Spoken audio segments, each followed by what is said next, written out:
베드로가 놀랬어요.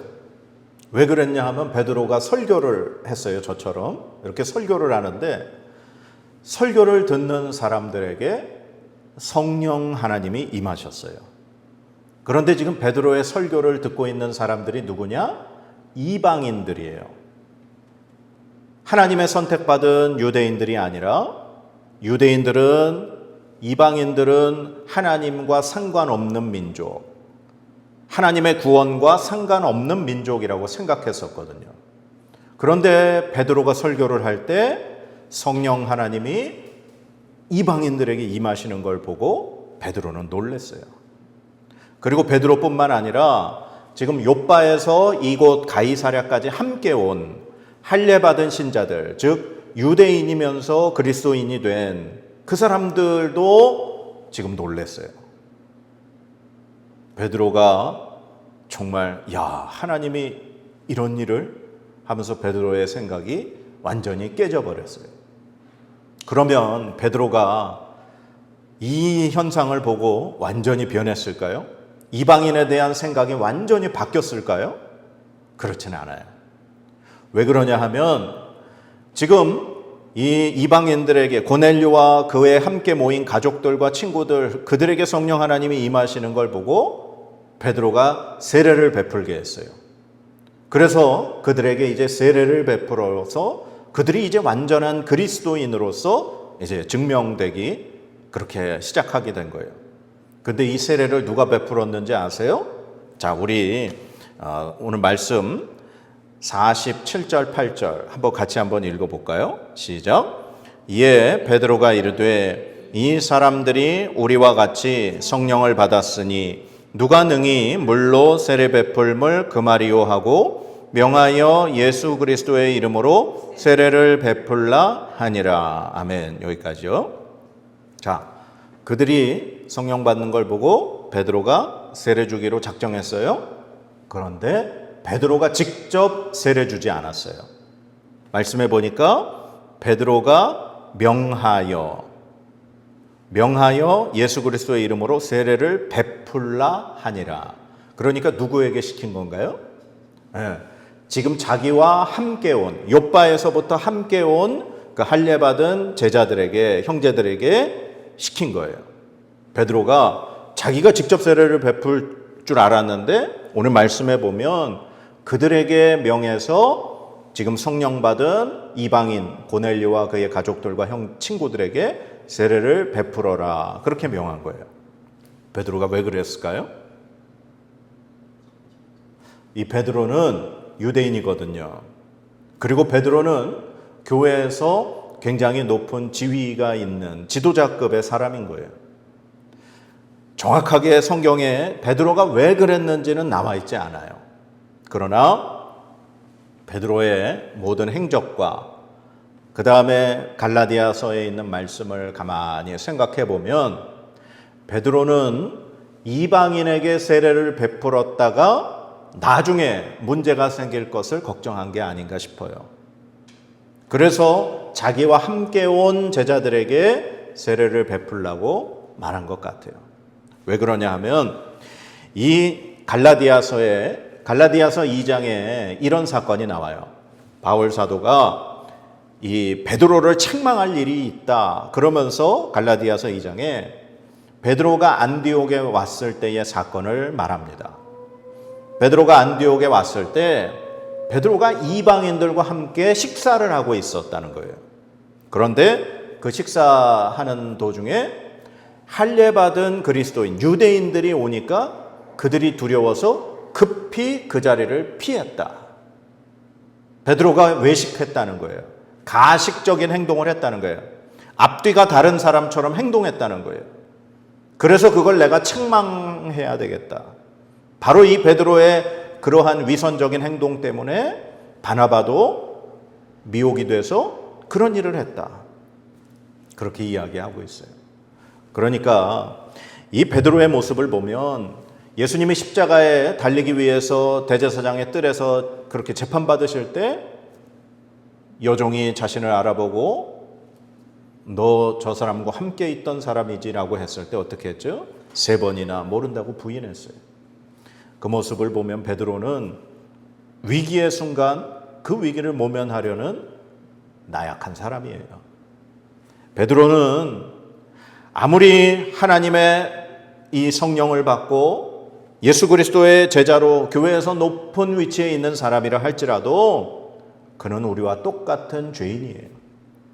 그는 변함없는 그의 본성이 변하지 않는 죄인이라는 거예요. 그래서 그는 가만 생각해 보면 오늘 이방인에게 설교를 하고 그들이 성령 받는 것까지 확인을 했음에도 불구하고 본인이 직접 그들에게 세례 주는 것까지는 하지 못했다는 거예요. 그래서 함께 온 사람들을 통해서 이 고넬료의 가족들에게 세례를 주게 시켰다는 거예요. 베드로는 부족한 사람이고 불완전한 사람이고 하나님 앞에 죄인이에요. 그런데 자, 오늘 이 성령 하나님이 언제 임하셨을까? 가만 말씀을 보니까 44절에 이렇게 되어 있어요. 베드로가 이 말을 할 때에 성령이 말씀 듣는 모든 사람에게 내려오시니. 아멘. 성령 하나님은 그러니까 오늘 사도행전에서 지금까지 말씀을 쭉 보면 2번 임하시는 사건이 있어요. 첫 번째는 오순절날 그 예수님의 제자들이 모여서 간절히 기도했을 때 그때 성령 하나님이 임재하셨죠. 그리고 오늘 고넬료의 가정에서 베드로가 말씀을 전할 때 성령 하나님이 임하셨어요. 그러니까 성령 하나님이 임하시는 시기는 언제냐? 기도할 때와 말씀 들을 때라는 거예요. 간절히 하나님께 기도하는 그 순간 성령 하나님은 임하셔요. 그리고 하나님의 말씀을 간절히 들을 때 그때 성령 하나님이 임하시는 줄 믿습니다. 자, 그래서 베드로가 설교할 때 그 고넬료의 식구들에게 성령 하나님이 임했는데 베드로가 어떤 내용의 설교를 했는가? 베드로가 전한 말씀을 보면 2가지가 있어요. 첫 번째는 예수님이 어떤 분인가를 가르쳐 줬어요. 그리고 2번째는 예수님이 자신들 제자들에게 무엇을 전하라고 말씀하셨는지 이 2가지를 이야기했어요. 자, 베드로가 예수님이 어떤 분인가 고넬료 가족들에게 어떻게 설교했는가 말씀해 보니까 예수님에 대한 이야기 첫 번째가 이거예요. 하나님께서 예수님에게 성령과 능력을 기름 붓듯 하셨다. 그래서 예수님께서 두루 다니시면서 선한 일을 행하셨다는 거예요. 예수님이 행하신 선한 일이 뭔가요? 병든 사람을 고쳐주셨죠. 죽은 사람, 과부의 죽은 아들을 살려주셨어요. 그리고 배고파서 음식을 먹지 못해서 그렇게 5,000명이나 모인 그 사람들에게 물고기 2마리와 떡 5덩이로 5,000명을 먹이시는 그런 일을 행하셨어요. 풍랑을 만난 제자들을 도우셨고요. 하나님은 예수 그리스도를 이 땅에 보내주셔서 연약한 자, 가난한 자, 억눌린 자를 도우시고 그들에게 은혜를 베푸셨다는 거예요. 그리고 예수님이 마귀에게 눌린 사람을 고치셨다. 귀신 들리고 마귀에게 억눌린 자들을 만나셔서 예수님은 그들을 풀어주셨습니다. 귀신을 쫓아내주시고 그들이 온전케 되어지는 일을 행하셨다는 거예요. 이 모든 일이 어떻게 가능했다는 건가요? 오늘 말씀 보면 하나님이 함께 하셨기 때문이다. 예수님은 하나님이 함께 하신 분이고 성령 하나님을 기름 붓듯 부어주셔서 예수님은 하나님의 권능을 가지고 이 세상에서 우리를 도우시고 포로된 자를 자유케 하시고 억눌린 자를 이렇게 풀어주시는 그런 일을 행하신 줄 믿습니다. 그리고 예수님에 대해서 베드로가 계속 이야기하기를 사람들이 그를 나무에 달아 죽였다. 그러나 하나님께서 사흘 만에 다시 살리셨다. 그리고 그 살아나신 예수 그리스도께서 우리에게 나타나셨다. 모든 사람에게 나타나신 것이 아니라 바로 예수님과 함께 부활하신 후 식사를 한 우리에게 나타나셨다. 이게 바로 베드로가 이야기한 예수님에 대한 그런 기록입니다. 베드로가 이렇게 예수님에게 대해서 예수님이 어떤 분인가 이야기했어요. 그리고 예수님이 자신들에게 주신 사명, 그걸 이야기했습니다. 자, 뭐라고 얘기했느냐? 42절입니다. 같이 읽겠습니다. 우리에게 명하사 백성에게 전도하되 하나님이 살아있는 자와 죽은 자의 재판장으로 정하신 자가 곧 이 사람인 것을 증언하게 하셨고. 아멘. 예수님이 우리에게 명하신 명령이 뭐냐? 하나님이 살아있는 자와 죽은 자의 재판장으로 정하신 사람이 바로 예수 그리스도다. 바로 이 사실을 전하게 하셨다는 거예요. 즉, 온 인류의 심판자. 예수님이 다시 이 땅에 오실 때는, 이 땅에 다시 재림하실 때는 이 세상을 심판하시고 의인과 죄인, 양과 염소를 구별하는 마지막 심판의 보좌에 앉으실 분이 바로 이분이시다. 바로 우리가 그것을 증언하러 온 사람이다 라는 것을 베드로가 고백합니다. 그리고 43절에 보면 모든 선지자, 바로 구약의 하나님의 말씀을 가르치는 거예요. 구약에서도, 즉 하나님의 말씀에도 바로 이 예수 그리스도가 그의 이름을 힘입어 죄사함을 받는다. 누가? 모든 사람이. 모든 사람이 예수님의 이름 때문에 죄사함을 얻을 수 있도록 이미 구약에서 모든 선지자들이 선포한 분, 그분이 바로 예수님이다. 베드로가 이렇게 두 가지를 설교한 겁니다. 성령 하나님이 그들에게 임하실 때, 베드로가 설교할 때 임하셨는데 베드로가 어떤 내용을 설교했느냐? 예수님에 대해. 그리고 우리가 예수님에 대해서 무슨 증인이 되었는가? 이걸 설교했을 때 예수 그리스도의 영, 하나님의 영이신 성령 하나님이 고넬료와 말씀을 듣는 그의 가족들과 친구들에게 임하셨다는 사실이에요. 자, 성령님의 임재는 언제 임하시는가? 하나님의 말씀을 들을 때, 그리고 그 말씀이 온전히 하나님의 말씀일 때, 사람의 말이 아니라 어떠한 도덕적인, 윤리적인 그러한 좋은 말이 아니라 하나님의 말씀, 구약에서 선포된 하나님의 말씀, 그리고 이 땅에 오신 예수 그리스도의 그 말씀을 선포할 때 성령 하나님이 그들에게, 말씀 듣는 사람들에게 임하신 줄 믿습니다. 그리고 베드로가 비록 부족한 모습, 베드로가 완전히 깨어지지 않은 자신의 그 인간의 그 모든 것을 가지고 있는 사람이었음에도 불구하고 성령 하나님은 주권적으로 고넬료와 그의 가족들에게 임하셨습니다.